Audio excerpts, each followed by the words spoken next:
that time again. Part 3, communication.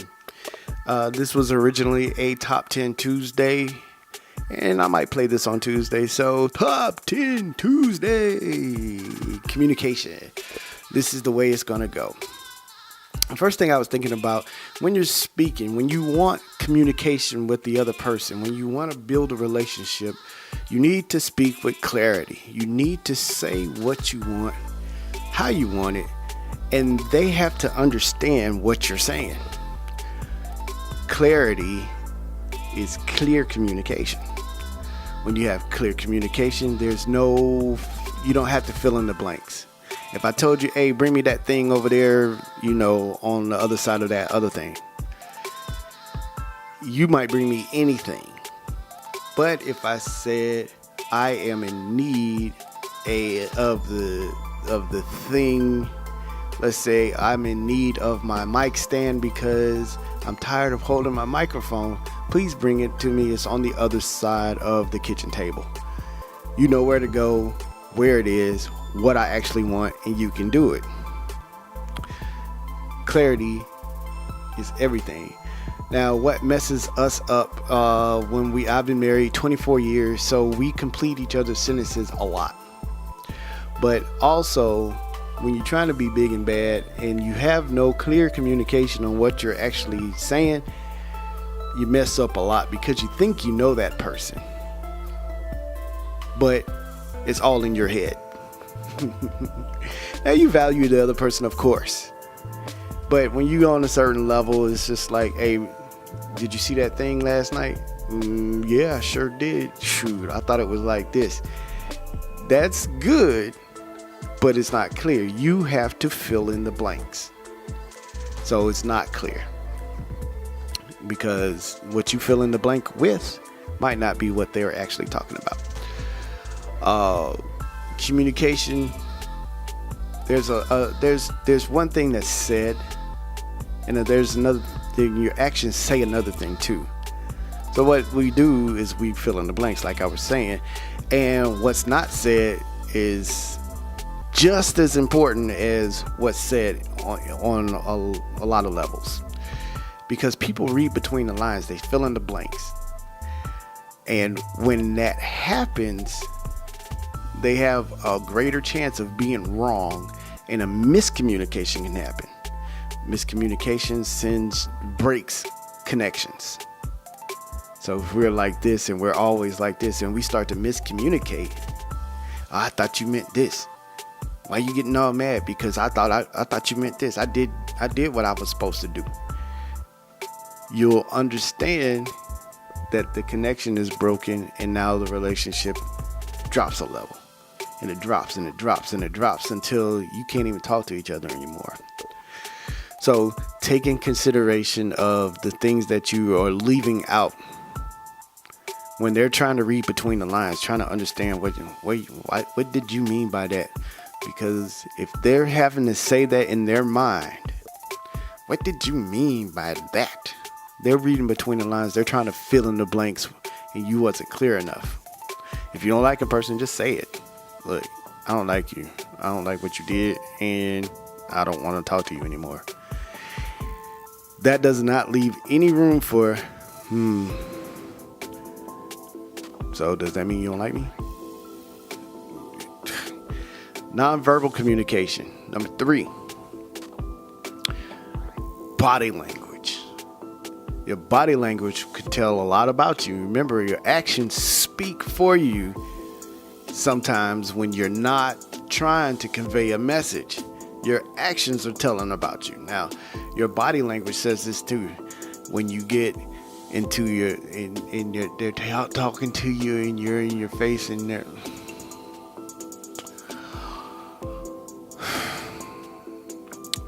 are you walking up to your best friend and they're like, you can pretty much assume, or you start to fill in the blanks. Okay, you're trying to tell me something. Or, you come around and all your friends are like this. Dude. Now, that dude might mean you stink. And then the other, dude, body language tells a lot, even when your words don't have a lot of meaning face value wise, but your actions and your body language are saying a whole different story. Speaking with authority, being clear on your communication gives you authority, gives you power. It gives you power to empower. Speaking with authority lets people know that you are serious. And speaking with authority also gives them the mindset that you got it together, you are in control. We don't usually go with double-minded people on things that we are seeking answers to. Usually when you speak with authority, you have the confidence that you know what you're talking about.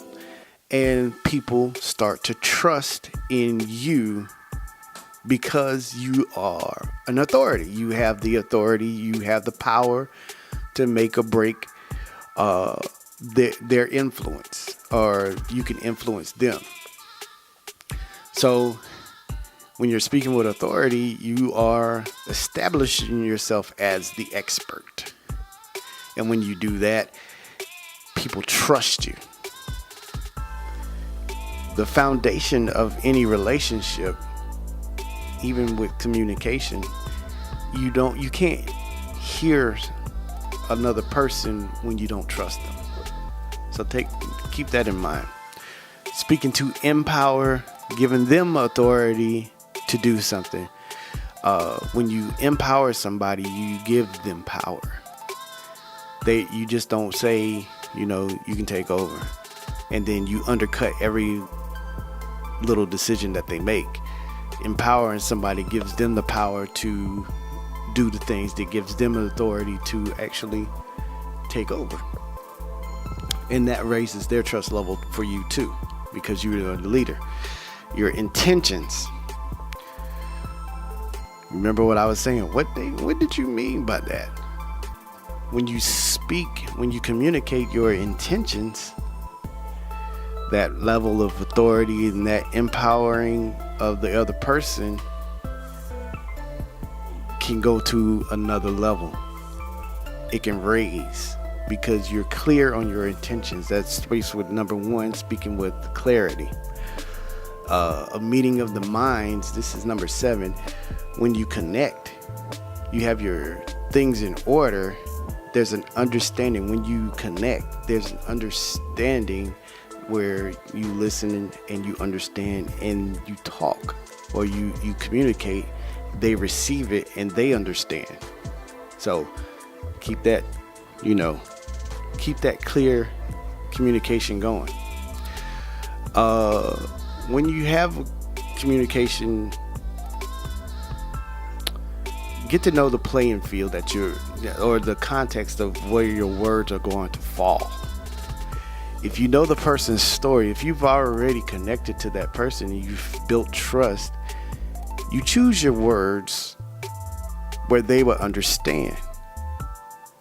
Remember with the 4-year-old and me paying my bills, they have no clue of what that's like. They don't care. If you give them a penny and you give them $1, some of them might be able to tell you, but like to a 2-year-old, I got 1 monies.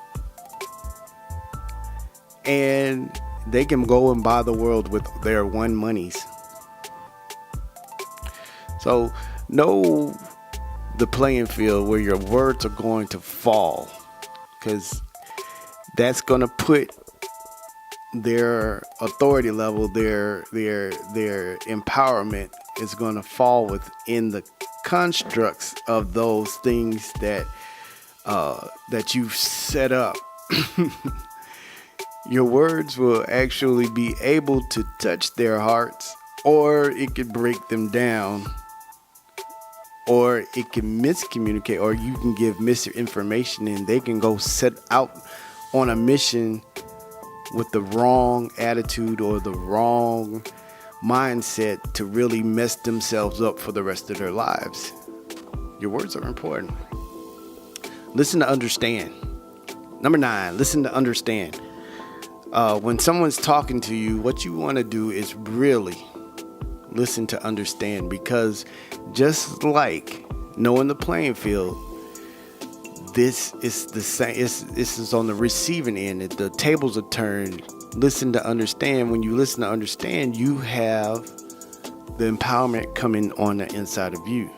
You have the power to take their words and use it. When you listen to understand, you're gaining authority, because you're taking the words and you're building something. They're not just telling you things for no reason.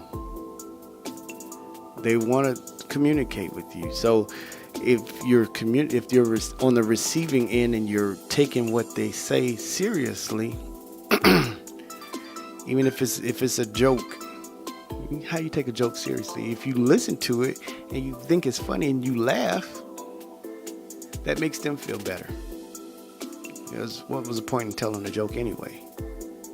So when you listen to understand, you gain your relationship goes into another level too. And number 10, when all these things work together, you are able to exchange points of view. You will be able to build influence. What you put in, what your actions show, how you value something, will build, empower, give you authority. In the influence that you have, you are able to express yourself and show your point of view. When you listen to understand and those things are working for the other person, they are able to influence you. Maybe for the better, maybe not. But you can because you have a connection, because you have a relationship, you can exchange points of views.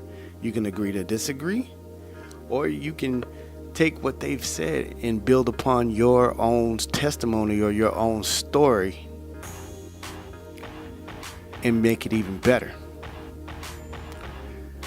Everybody, like I always say, there's 7 billion people and everybody has their own story and their own point of view and their own influence on everything else in the whole universe.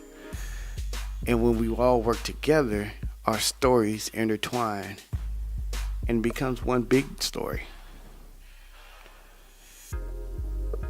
That only happens when there's a connection on a relationship level and not just associate or passerby.